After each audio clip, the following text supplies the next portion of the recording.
Hello, now we are going to look at how to make a type of cordage called a withy. And a withy is where we take a green branch and we twist it so that the wood fibres separate out and the branch becomes flexible enough to use as rope.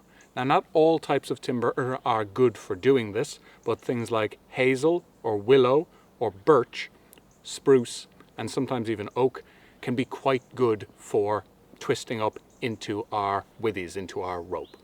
Now, when we are making our withies, we are going to end up using a knife, so we're going to make sure we have our first aid kit out and with us. We have our trained first aider, whose training is in date, and everybody knows who that first aider is. And immediately before we would take out our knives to use them, we check that our blood circle is clear. The area and arm span around and behind us is completely clear of anyone.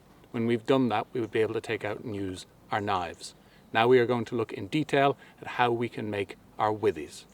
When I want to make my withy, the first thing I need is a flexible branch. So this is a piece of willow and I've cut it off of the tree. I checked my blood circle before I did it. And because it's not attached to the tree, ideally we would make a withy when it's still attached to the tree so we can twist against something. So now we need to anchor this end. And the way that we do that is we put it on the hardest surface that we have access to. I've used a rock here for illustration, but any hard ground is fine. And I want to step on that. But if I just start trying to twist my branch now, it'll just roll out from under my foot. So what I do instead is step on the branch and then twist it up a little bit. And then this twisted piece here kind of acts like a handle and stops the branch from being able to rotate against me as I'm twisting. So now I need to take the branches off of this branch. So what I'm going to do, if they're very little branches, I can just pull them off. And that can be a little bit hard on the hands, but if we take the little branches we've already pulled and use them as a bit of a glove, use them to protect our hand for pulling the next load off, then all of the little branches we can just pull off. We don't want to do this with bigger branches because we could make a big damaged point on our branch, and that'll be a weak point where the branch will break when we twist it. But if we just have little branches, we can run down and get them all to clear off. And again, the branches we've already broken act as a little glove to protect our hand. Only for the little branches though, otherwise we will damage the main stem too much and it will end up cracking at that point, end up tearing at that point. For these larger branches up here at the top, I'm going to use the chest lever grip and I'm going to leave a little bit of a nub at the end of them. I'm not going to worry about trying to cut these clean to the surface because I'm much more concerned to not create a weak point in the branch. So check blood circle and use the chest lever grip. I'm just going to tilt the knife out a little bit and leave a little bit of a nub. I'm not worried about it at all. Much more concerned that I not leave a damaged point on the main stem. And now I have all of my branches cut away. The knife instantly goes back into its sheath when it's not in use. Now my first job is going to be to twist up the very, very little end of this and just roll it in my fingers. So take my thumb and index finger of both hands, roll that. You might even hear a popping noise as you start to do it, as the fibers start to separate out. And all I'm doing is twisting, and I'm keeping the twist that I've got. So I'm not twisting and then letting go. I twist here at the very, very end, the very, very thin end, and as I'm going down, I grab what I've already twisted and twist it further. And then I move my dominant hand up and I keep that twist. This section here is twisted already. And then I twist the next bit on until I can feel it popping. And in that way, I don't leave any weak points in the branch. I don't leave any stiff parts. If I let go and twist again and let go and twist again, I end up with a twisted part and a stiff part, and then it just breaks when I try to do anything with it. So I must keep the twist as I'm going down. Now I have this little section that is twisted. It's quite flexible. So what I can do is bend that over and turn it into a handle to start twisting this thicker stuff, because very quickly this gets very hard on the hands, even down to something that's smaller than a pencil here. This is hard to hold on to. So what I'm going to do is take the twisted part, bend it over as a handle, and then start to use that handle to give me much more force that I can apply on this thicker section here. And very quickly you might be able to see this kind of looks like the pedals of a bike. So this hand, the non-dominant hand, is guiding where the bend happens, which means it guides where the main twist happens. My dominant hand is acting as the crank. It's moving the twist down into the timber.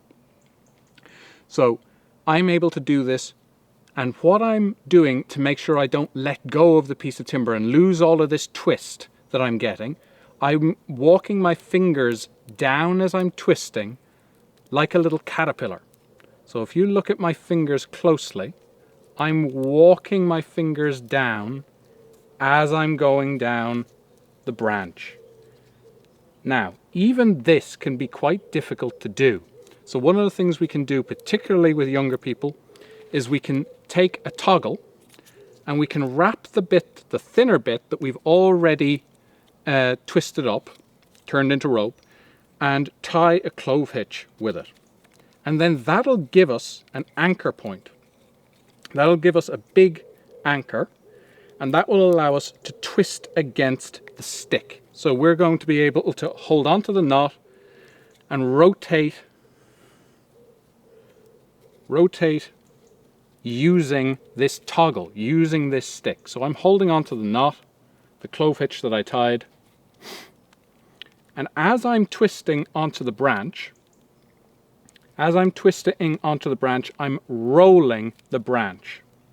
Now there's one way to do this that's right and one way to do this that's wrong. As I'm twisting on this side of the branch, you may be able to see this is twisting away from me, and I don't want that. I want to have this twisting into itself. So I need to pull this over onto the far side of where I'm twisting. You'll feel this very quickly when you start to use this. It'll want to roll away from you on one side, so you want it to roll into the knot, into the clove hitch as you're working. And once you have this twisted around a few times, it'll lock in place, and what we are doing is just rolling the toggle and twisting it. We're twisting the toggle around this way and rolling it to bring more of the branch down on. And in this way, we can get a huge amount of force. I'm barely doing any work because I have all of this length out here to hold on to. So I keep twisting that down, rolling it onto my toggle, and in that way, I'm able to twist up much larger pieces of timber into a withy.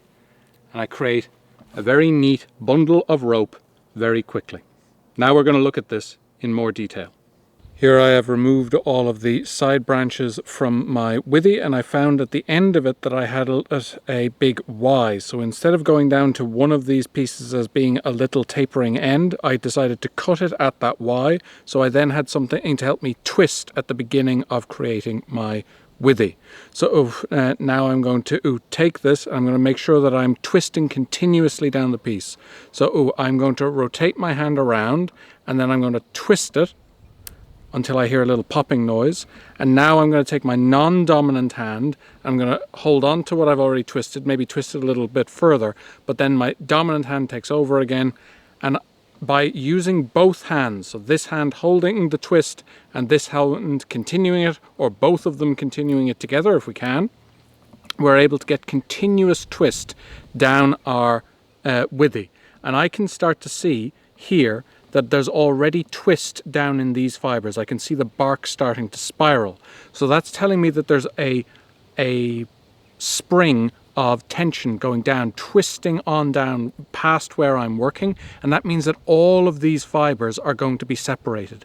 If I twisted and let go and twisted and let go, I'd end up with stiff and twisted sections, and the stiff sections would just break when we started trying to use it as rope. So we must use both hands to keep that twist going and not let go of the twist. There should be continuous tension in this branch all the way down as we're turning it into a withy.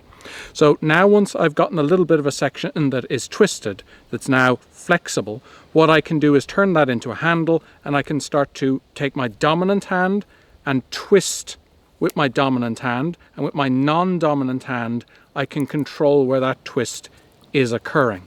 And as I'm going down, I'm doing this very slowly so that you can see, I have fingers pinching on this with both hands as I'm going down, so that I am keeping a spiraling tension, a spring tension, all the way down the withy as I am working. So my fingers are walking down like a little caterpillar down the branch as I'm turning it into a withy.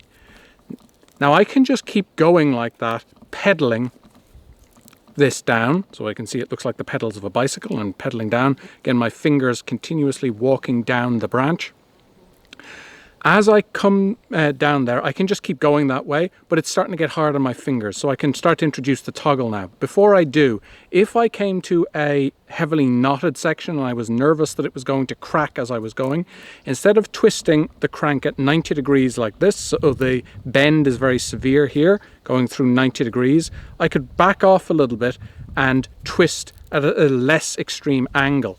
That puts less of a kink in the fibers, so it makes it less likely to break. So if we come to a section where nervous might be a little bit stiff or a little bit prone to break, we can ease off on that angle. So instead of being up like this, we can be a little bit more gradual. Slightly less torque, but less tendency to break the fibers. Now we're going to take this twisted up section that we've got, we're going to wrap it around our toggle to give us even more control. So I'm going to twist up this section that I've already twisted, and I'm going to tie a clove hitch in it, form my X, and form a clove hitch.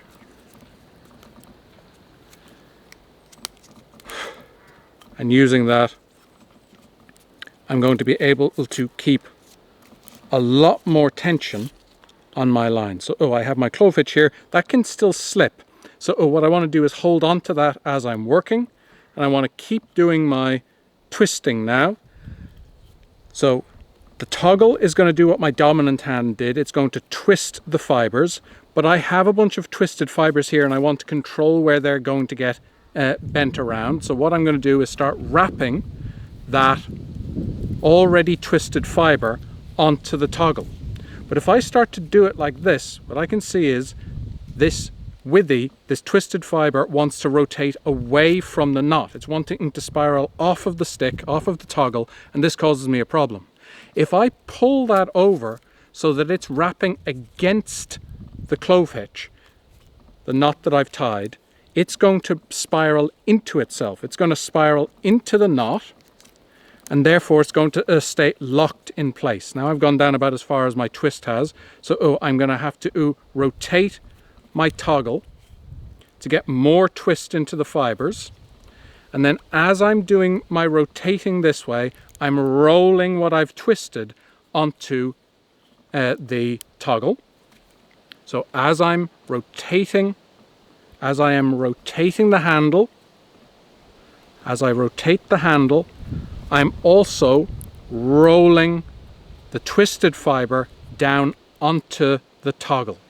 And in that way, I am able to get a continuous twist all the way down. And again, just like when we're doing it by hand, if I rotate this around a little bit so the toggle is a little bit more in line with the withy, it puts less shear force, it puts less tendency to crack into the fibers as I am twisting. So if I come to a section with lots of knots or a stiff section, I can bring the toggle around a little bit more like this and twist around. A little bit less torque that I have, but it puts the fibers under less tension.